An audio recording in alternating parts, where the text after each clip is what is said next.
Well, hello and welcome to episode 216 of Drink the Movies. I'm Brian here, as always, with Michaela. And Michaela, today we are going back, way back, 100 years back, in fact, to talk about a movie that left quite the imprint on the world. It went on to spawn a bunch of things, and I guess you could chalk that up maybe to the book. But I think that this movie really was key in A, telling the story, but also setting the tone for what American horror was going to look like for the next 100 years. Today we're talking about The Phantom of the Opera. Indeed. And I don't know, Brian, I don't know if we ever really talked about this. If you had seen, if you were a Phantom of the Opera fan, like of Mm, the story. hmm I mean, we are both kind of theater kids. So Andrew Lloyd Webber made this small, not very popular musical. I'm just kidding. It like went across the world a billion times. But that was like my first introduction was to the musical when I was hmm in like sixth grade. And I had no idea that there was such a phenomenon behind it that is over 100 years old now. Yeah, absolutely. This and it all kind of got started here. We're going to talk about that. We're going to talk a little bit about the different iterations of this, but we want to really kind of focus on the 100th year of the 1925 version of Phantom of the Opera. You could also maybe call it the Lon Chaney version of Phantom of the Opera, but we're going to talk Mm. about that too. So let's do this, Michaela. Let's go ahead and mix up a drink, and I think we're going to have to pay homage to Paris, where this is set, but also to an American story as well. So stick around because this cocktail is an interesting one with an interesting story. So let's go ahead and take a quick break, and we'll be right back to mix up this week's drink. So, Brian, we were looking at cocktails, and I was trying to find something that was resplendent and like very representative of Paris in like 1925. Hmm And I found a French 75. Now, we've covered the French 75 a few hundred episodes ago when we did Casablanca, which was great. But I was like, I want it to be dark. I want to do a dark 70, like a dark French 75, like a gothic, something that is maybe got some more herbality to it. And I searched and searched, and we were getting close to timing for this. And you were like, "Hey, I really I need a recipe. We need to figure this out." And I was like, I was thinking of something with like Dubonnet because we have a bottle of Dubonnet. We did a Dubonnet martini in when we did Tootsie, and we still have that because that cocktail was pretty awful. But there were some qualities about Dubonnet I really liked. So I was like, let's do something. And then you went back. This is all via text, listeners. You went back and within 25 seconds, you were like, here you go, bang. And you gave us the Phoebe Snow cocktail. And I'm so excited to share this because it's all you. So you got to explain like what your thinking was behind this. But yeah, very exciting because it's everything I wanted it to be. Yeah, well, Thank you very much. the Phoebe Snow cocktail, it is everything you wanted it to be because it's basically like Paris in a glass, which is kind of interesting given the namesake of this cocktail. So let's talk about the cocktail itself first. It's really simple. It is super old. So the Phoebe Snow cocktail gets its first mention, I think maybe in 1930 in the Savoy Cocktail Book, which is you know a cocktail bar in London, but I think maybe it existed before that, but we're going to get into that. So let's go ahead and mix one up. Into a mixing glass goes 1.5 ounces of brandy, 1.5 ounces of Dubonnet, and a dash or so of absinthe. I keep my absinthe in a little Mister bottle for applications like these, so I gave it basically like 2 pumps of the Mister into the shaker tin, and then added some ice, shook it up, strained it into a coupe glass, sipped, and enjoy. If you don't like the flavor of absinthe, if you're not a fan of the black licorice, although I have to say, in this I thought it was delicious. I thought it like blended in very perfectly with the brandy and the Dubonnet. Like I didn't get those black like star anise notes to Mm. it too much. You could probably swap that out with just a couple of dashes of whatever bitters you want to use. I think that would probably be okay too. But before we get into the namesake of this cocktail, Michaela, you mixed one of these up. What did you think about it? So I was really worried because of the absinthe, as you said, but I had no reason to be worried. And folks, if you aren't a fan of super dark black licorice star anise, not to worry because you get like a velvety hint of that kind of in a floral sense, but it does not taste like that at all. It is rich. Depending on the brandy that you use, I tasted caramel right away. It's got this really sophisticated herbalness to it that you likely get from the Dubonnet. It's a little uh not I don't know if the word is astringent, like it's very boozy. Hmm But it's not It's not so boozy that it burns, right? It's not like a big like it's like a whiskey booze that's got that burning sensation when you taste it. It's very special. I really, really was surprised that I liked it so much. And full Hmm. disclosure, I made a few of these because I made some for the content. Thought I was doing the content this time, and then I was like, this is actually pretty good. So it's it's dark. It looks kind of like a like tobacco colored, which reminds me of Paris because I feel like Paris is like the smoke infested like place that's kind of dirty and gritty, but also like really elegant. I mean, I would Hmm. definitely think that I would get something like this, or I could order something like this at a really fancy cocktail bar, which is amazing because it is literally three ingredients that you Yep. can make at home, which is great. Yeah, it's super easy to put together. This is kind of like a French Manhattan, I guess, kind of using all French ingredients Yeah. there. So kind of like that. But yeah, I thought that this was perfect, and obviously the ingredients fit the bill. And then I was excited about the name too. I had to do a little bit of digging on that. So we mentioned, 1930-ish Savoy cocktail book, maybe even before then. But who is Phoebe Snow? I had to look this up. Today we're talking about the Phantom of the Opera, which came out. It was printed in print in 1908. But Phoebe Snow was actually a character in an advertising campaign here in the United States for the train company, basically. And that came out in like 1903. So even as old as the Phantom of the Opera is, this fictional character of Phoebe Snow is even older than that. And I thought that it was really interesting because today we're going to be taking a look that is, Parisian at heart, turned on its head and told in the glamorous visage of Hollywood, right, of the United States. And the same thing here on this cocktail. We're taking three classically very French ingredients, turning them on their head and doing it to create a cocktail that paid homage to this advertising character here in the United States. So I thought that it fit the bill really, really well and was super old, just like the movie we're talking about today. And I thought it was great too. It was like kismet that these two things came together so well. So, Michaela, let's go ahead and mix up another one of these because you're right, it is good. Let's do that and take a quick break, and we'll be right back to chat about this week's film, The Phantom of the Opera. During October here at TCM, we're getting into the Halloween spirit a little early with this week's edition of Silent Sunday Night, one of the great horror stories of the era. From Universal Pictures in 1925, Lon Chaney stars as the Phantom of the Opera. Spoiler warning for the 1925 version of The Phantom of the Opera. This film's been around a long time, but chances are you might not have seen it. So we're going to talk about all the things. If you're not interested in hearing the spoilers, what you can do is go press pause on this. Go make yourself a Phoebe Snow cocktail because it is delicious and totally worth your time. And then go watch this film. It's only like an hour and 18 minutes long. That's pretty amazing. And you can come back and chat about all things The Phantom of the Opera. Other spoiler warning, I will not be singing in any point for this episode, believe it or not, because this is a voiceless uh, non-musical musical. No singing. That's right. Although there is a sound with some talking. We'll talk about that here in a second. But yeah, you've had plenty of time to watch this. You're probably familiar with maybe some other version of Phantom of the Opera, and they more or less go the same. So, spoiler blanket warning for all Phantom related things out there. This was released in 1925. It was directed mostly by Rupert Julian, and it stars Mary Philbin as the beautiful, aspiring opera star Christine Day, Norman Carey as her love Raoul, and Lon Chaney plays the spirit pulling the strings of stardom and holding the fates of this operatic pair in his hands. Eric, aka the Phantom of the Opera.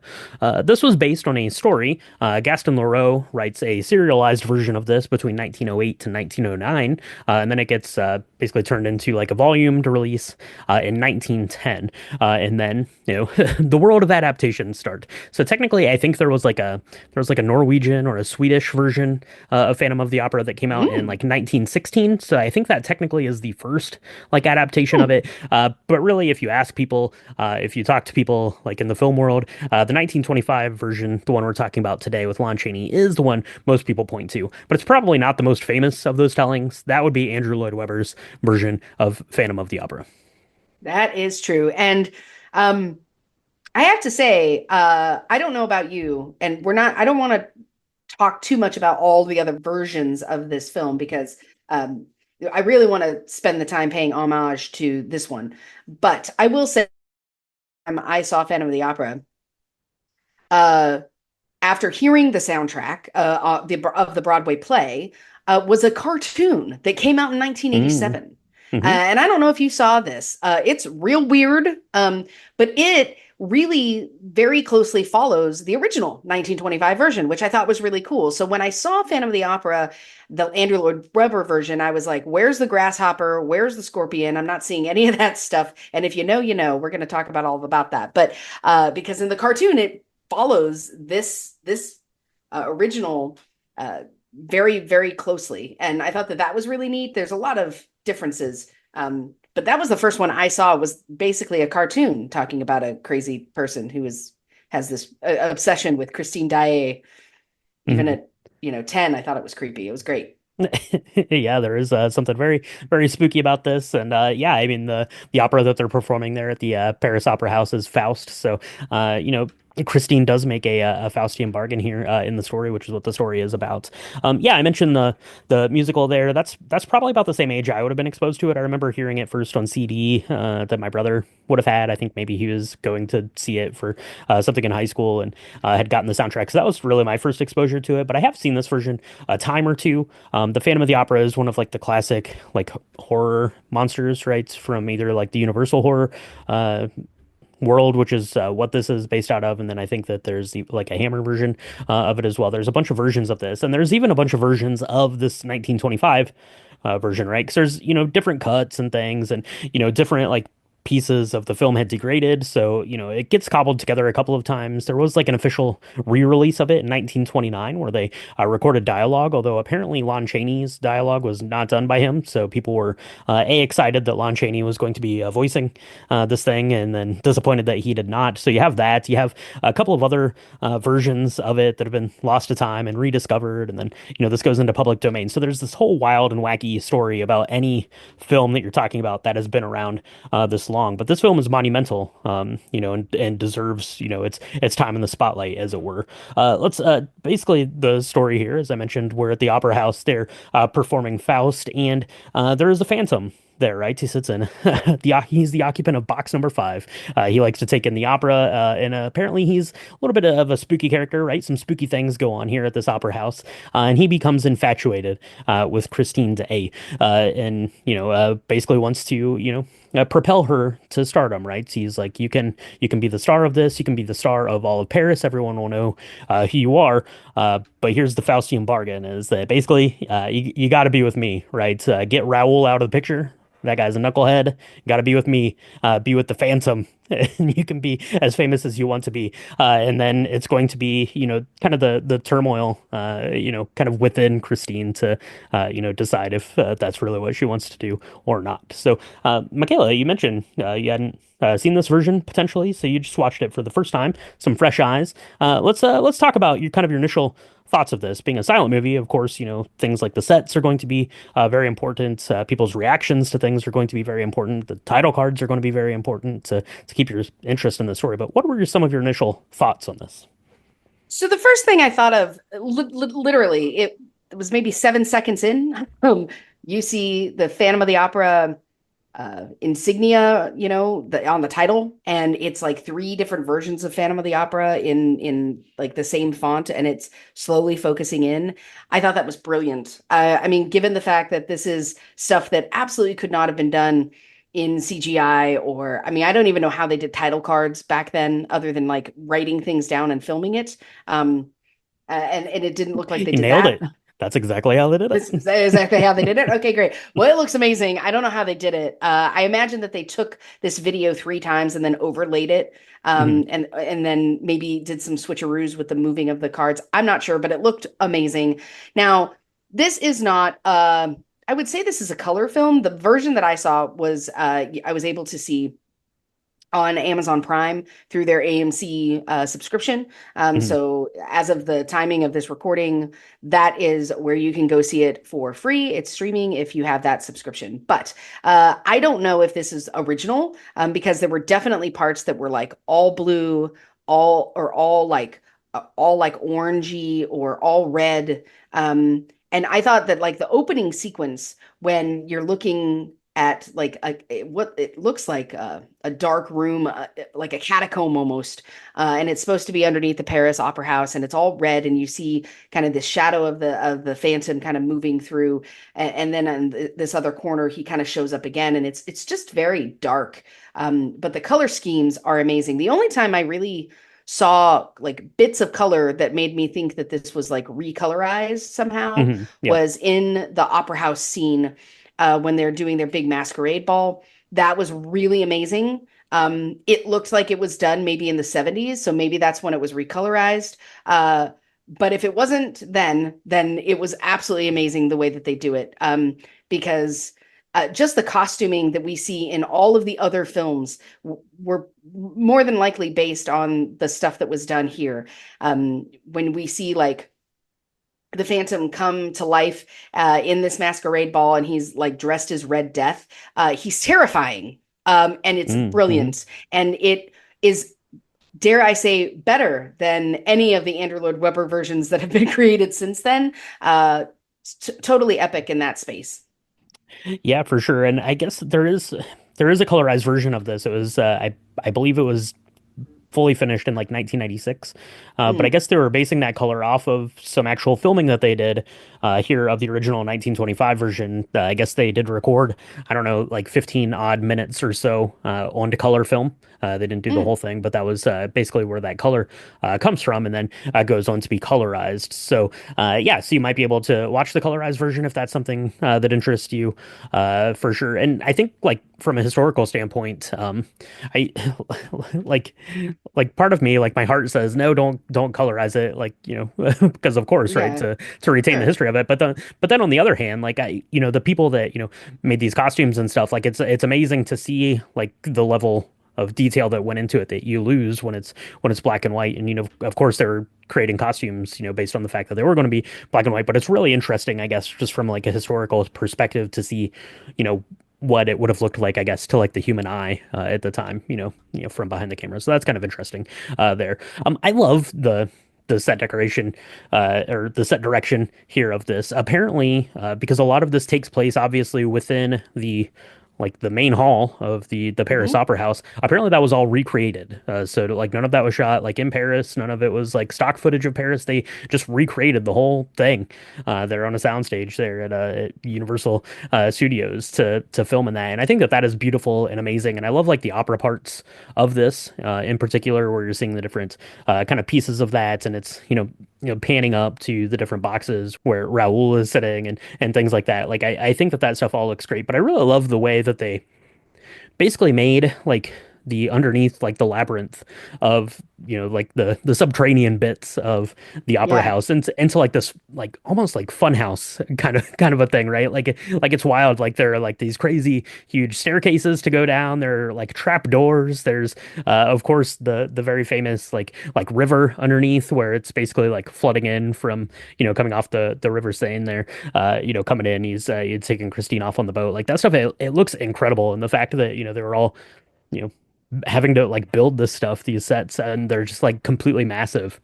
Like it's just like blows my mind for like 1925. Of course, now this would all be done with a computer, on some green screen. But to have to like build like this subterranean canal Hmm. so they can do that, it boggles the mind. That stuff is amazing. Let's talk a little bit about the atmosphere here in this, because this is one of the earliest versions of horror that we have here in Mm. U.S. cinema. So, what do you think on that front? Anything stand out to you? Obviously, you have Lon Chaney here, who is the man of many faces, does the makeup work there, which is what this is most notable for. But we'll talk about that here in a second. So, what do you think about the atmosphere? Anything strike your fancy? So I was thinking about this. I mean, it's important to note that the recorded sound, the music that is attached to this film, at least in the version that I saw, was done by the symphony in like 2011.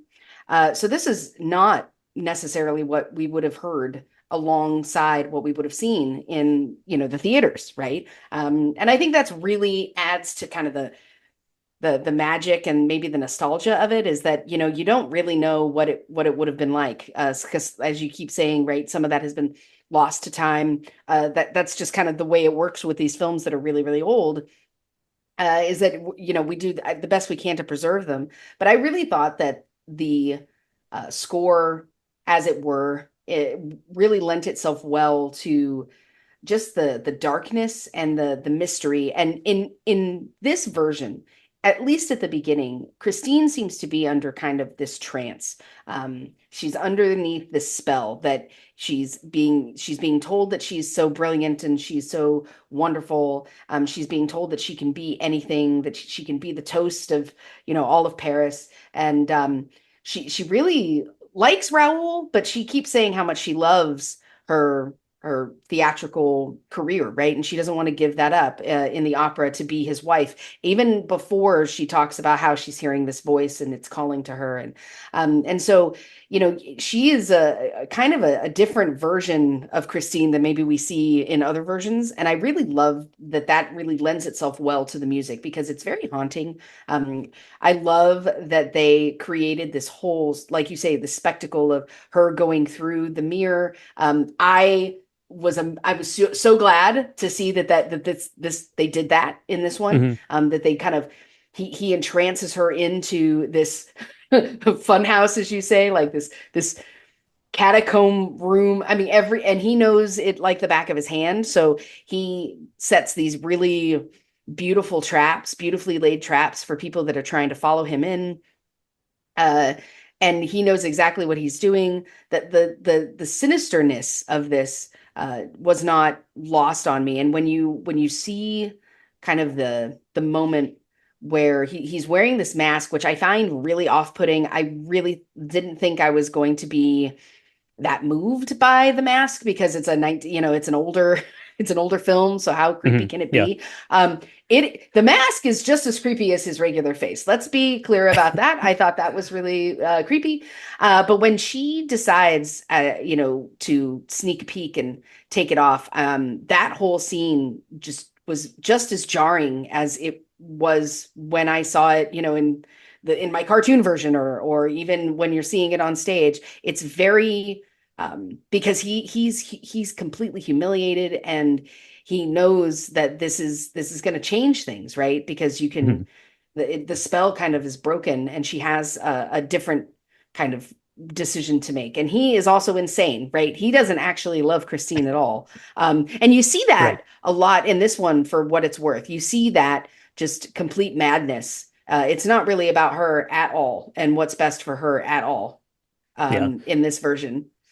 Yeah, she even has to go on to make a decision kind of later in the film. There, Mhm. Eric has her, kind of prisoner, and Raoul and I believe it's Raoul's brother have gone to try to rescue Christine from the clutches of this phantom, and she has to make a decision, right? He pulls up like basically like this like I don't know, like trick box kind of a thing, and it has like a scorpion in it, and there's something else I don't Grasshopper. remember, grasshopper in it, right? And she could basically like turn one to like stay with Eric forever, or she could turn the other one and just like blow up the entire opera house. And we see that, and that would have been the case because Raoul and his brother end up getting trapped in this room that is full to the ceiling with gunpowder and things that has been rigged up. And so yeah, I mean it definitely plays on like the psyche of all of that, and it's interesting to me. In the story sense, I guess, of it is kind of this Faustian bargain, right? And Christine, ultimately decides to take that assistance, and kind of at the beginning of the show, right? She'll be propelled to greatness. She's talking to the Phantom kind of through the door and or through the wall, and things like that, right? She accepts his help, and what price does that pay? And she tries to kind of break that agreement, right? They go off and run off and try to sneak away during this masquerade ball they have there. Hmm. I will say that the mask that I think it's the Phantom is wearing in the masquerade ball. It's like the devil's mask kind of thing. That Yeah. looks like so amazing. Oh my gosh, it Oh has my to be on gosh. display somewhere. It looks so cool. Yeah. Yeah. No, it's very cool. And his eyes are like teeny tiny, even though they're in these deep sunk kind of eye I mean, I would sockets. wear that mask all the time instead of the other mask, to be Yeah, honest. If no I was, kidding. I mean, absolutely. Absolutely. I don't know. I thought that was great. The way you were talking about the costumes brought up something that jogged my memory. When she wakes up, so she follows him down. He kind of commands her down to lair, and he sleeps in a weird coffin looking thing, and that's creepy. There was this scene where he lifts his hand and there's the shadow, and it kind of reminded me of something that we would have seen in Nosferatu, right? Hmm. Um, which was close to the same time, but not quite. But like the long fingers, the way he did that, it was very reminiscent of that to me. But also when she awakes, she like faints. And he has this beautiful, and it looks like it's just a room that's draped in silk. Like if you were a Barbie doll. I don't know. I don't know what the colors were, but it looks absolutely sumptuous, even though it's in black and white. But when she wakes up, there is a dress next to her, and you don't know the color of that dress because I'm seeing it in black and white. But there's this really beautiful, dainty, like uh, laced veil that has got that really small, like pinpointed lace around the edges. And you can see that detailing enough. Man, if I could see a colorized version of this, that would be that just to see that piece, I think would be super cool because Hmm. that part looked beautiful. And you could just tell she's horrified. And it reminded me, or it brought up this idea to me where we have seen this idea where someone is obsessed with a woman and she is somehow knocked unconscious. And when she comes around to realizing the depth of the madness of the person who's holding her captive, that Hmm. we've seen that trope a lot. This was the first time that at least Americans saw it in a movie going experience, right? And it is really horrifying because it's then she realizes his intention is to marry her and keep her like in as a prisoner underneath these catacombs. How is that ever going to work if she's going to actually be this star? What, again, this isn't a love story. This is an obsessive, you know, depraved man that is a maniac that just wants what he wants. It really is Hmm. not this romanticized thing that turns into, singing in Andrew Lloyd Webber's, right, where he's Right. Yeah. actually in love with her and he lets her go because he loves her. I mean, even at the end, he doesn't let her go. She gets thrown from this thing as he's running away, trying like being, chased by 300 Parisians who want to set him on fire. Yeah, yeah, he's never going to let her go. I think that he does. He makes kind of the offer then, kind of when the town is closing in on him. He's like, I'll let you. You can leave and still be famous and things, but you still have to belong to me. Basically, is kind of the Mm, final offer that he makes there. I wanted to make note. You mentioned Christine's, uh, you know. Costuming and things. There's one like very striking image I thought from the film, and it's her, and it's when he first kind of whisks her away down there, and they're having the scene where he's taking her off like on the little boat through the mm, river, and she's wearing I don't know I don't it kind of looks like a nightgown kind of a thing, but it has like a mm, super long like train kind of thing hanging off of it, and it drapes down into the water. Which on one hand I was like grossed out by. I'm like, ew, that's gross. That's gonna be in like this weird river water from Paris. That's not great. But it's such like a striking visual because then you see it kind of like trailing him behind the mm, boat. So mm, I don't know if like the direction was to like purposefully have it in the water so it created that trail because you couldn't see it, right? Because it was mm, too dark, you couldn't see like the ripples of the water and stuff like that, so it gave some like length to the scene. I thought that particular shot was very striking. The other things that I thought were very striking is this does a lot of really cool like shadow play stuff. Nosferatu is something we talked about earlier, kind of at the beginning of this year, which does the same thing, but here it is so much more like bombastic to me because mm, you have these huge sets, like you're seeing like the shadows of like the dancers on the wall, or you're seeing the shadow of Eric on the wall, except he is like 20 feet tall. So I'm like have no idea how they did that, if they were doing it as some sort of like projector, they were just projecting the shadow up onto there versus trying to cast like an actual shadow, which is more mm, of like what Nosferatu was doing, I think. So I thought that stuff was really striking, and kind of set a tone, I think, especially for that time of how horror was going to look and play with that kind of level there.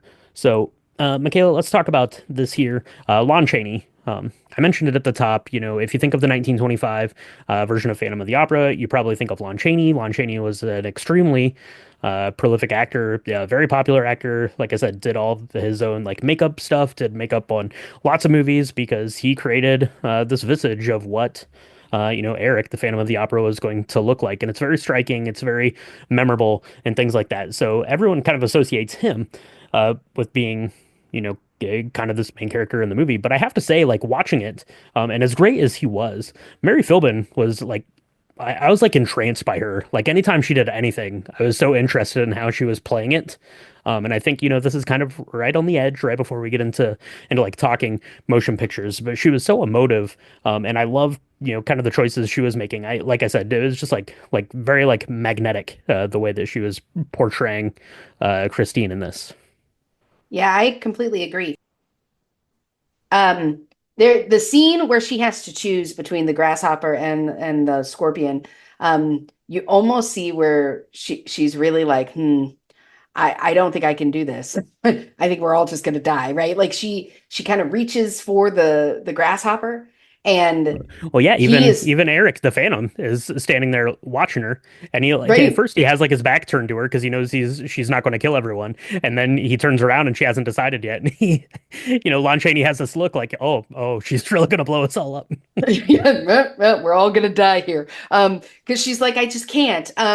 When her desperation, and it's interesting because, of course, I say, of course, when she first talks to Raoul about this Phantom, and she's like, I'm hearing voices, he completely dismisses her, and she is like, not, that's not a red flag at all for her. He's like, you're crazy. There's nothing there. That is just a myth. This idea of this Phantom, that's not real. And she's like, oh, okay.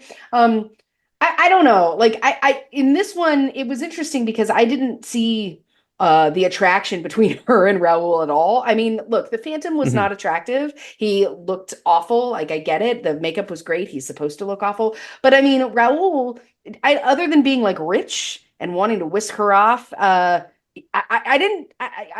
didn't see this massive love the way that you do in so many of the other versions that they're supposed to be together, and like there's this moment where they both like express their love for each other. None of that happens in this one. It's very much like, hey, I need you to save me from this really crazy dude.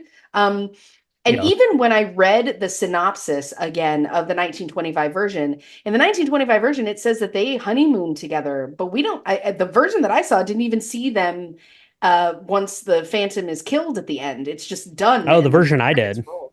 The version I Oh, saw did. Yeah, it just shows that it's like a honeymoon time or something, and it's like the two of them there together. But I do definitely agree. Like Raoul does not seem like some prize to be won either. And I don't know, like I've never read the novelization of this to see like how close of the adaptation that is to that, but maybe that's kind of the point, right, in your pursuits of stardom, right? mm, Like you either have to be, with the person that's going to prop you up or prop up your talent, or you have to be a person that's going to prop you up like financially that can do that. Maybe like that was part of it. Maybe that's part of like the Faustian bargain. Maybe that's kind of the point they were trying to drive home. But yeah, it kind of mm. erases that then when it does show them they're on their honeymoon, and they allude to that I guess a little bit when they're trying to run off together, right, to hide from the Phantom and make their way out. It just Raoul just isn't that great.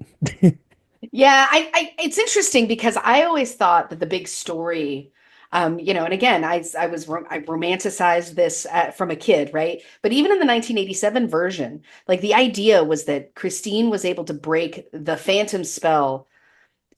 She was under his spell for so long, but she was able to break his spell because she would choose to stay with him Yeah, because well, it's it more was like a fair Beauty to and the Beast love. thing, right? Right, right. And this was not that at all. Like at all. I can't express how this was not that any more strongly. It was a very different story. It was just this madman, and they add a little bit of color about where he came from and perhaps why.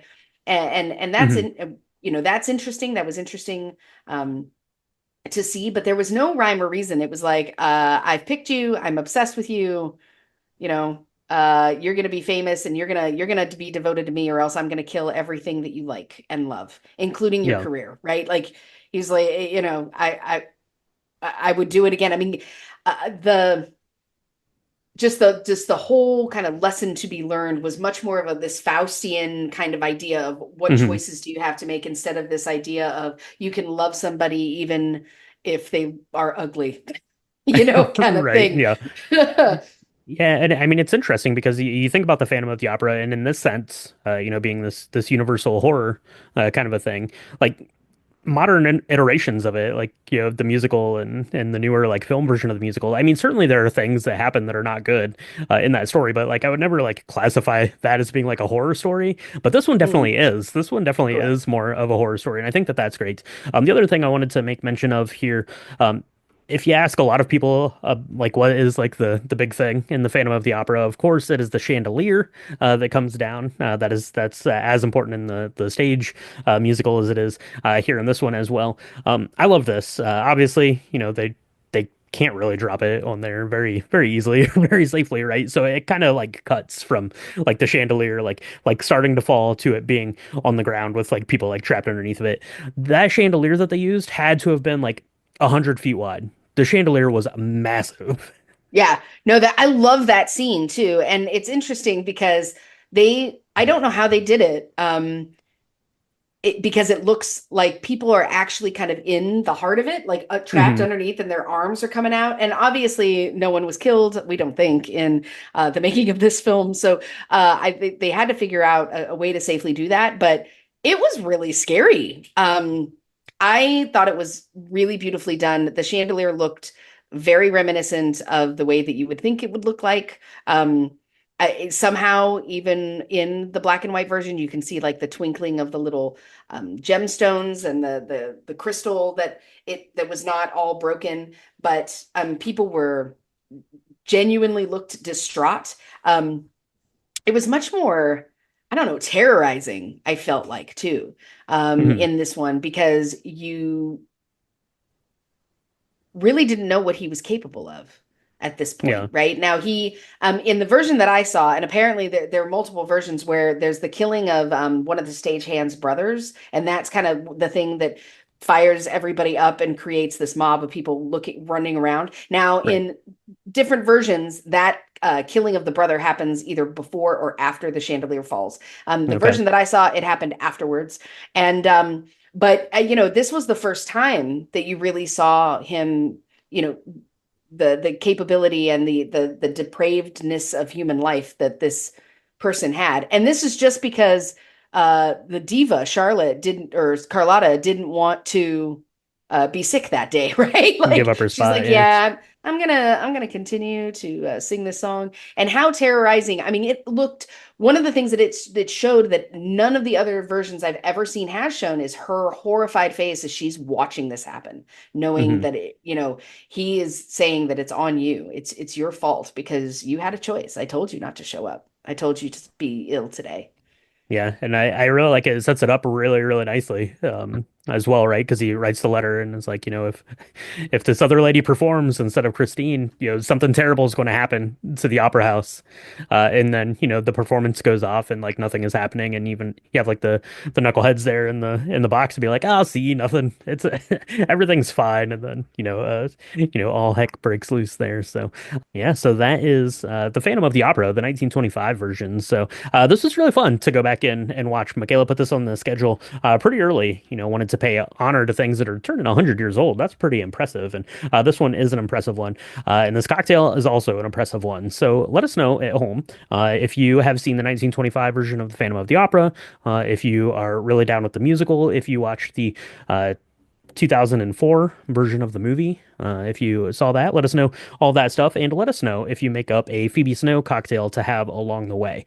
You can do that on our social medias. It's at Drink the Movies on Instagram, Threads, Blue Sky, and Facebook.com/Drink the Movies. You can go to the website, www.drinkthemovies.com. That's where you'll see pictures of our cocktail, the recipes, episode recaps, all that stuff can be found there, along with links to the merchandise shop and to the Patreon. Patreon.com is where we have all of our extra bonus goodies, hangouts and bonus cocktail episodes and all sorts of good stuff. So you can go check that out. We appreciate our patrons so much over there. Michaela, they're going to make sure they're hanging out. We did a movie that's 100 years old this week. We have a bunch of movies that are going to be like 3 days old that we're going to be covering coming up here over the next like month and a half. We're going to be very busy moviegoers. So people are going to want to follow along with all that fun we have going on. Where can they do that? You can find us on Apple Podcasts, Spotify, Good Pods, anywhere where Spotify podcasts are supported and distributed. whatever you're listening to us on right now, there is a subscribe button. I promise you, you just got to look down and find it. If you're liking what you're hearing, you can hit that subscribe button. If you want to share the Drink the Movies love with the world, which is how we get to continue to do this, it's really through your listenership and the growing of that community. You can share us on all the social medias. You can leave us 5-star reviews. You can tell a friend about your favorite new podcast, Drink the Movies. We don't just do movies here. We have Drink the Video Games, and I say we, but it's really all Brian that does that. I get to pop in and talk about a cocktail for each one of those, but they're really fun. Even if you're not a huge video game person, they're really interesting to learn about the history of how some of these amazing games were made over time and what that's like. So check that out as well. Drink the Video Games. It's really awesome. Yeah, absolutely. Thank you so much. So that's going to wrap it up here for episode 216, The Phantom of the Opera. Thank you so much for tuning in, and we'll talk to you next time on Drink Drink the the Movies. Movies. There No, is no line, no lines no for a lines, sight. and I'm So I'm not going to stop singing. this before you start singing Music of the Night. So take care.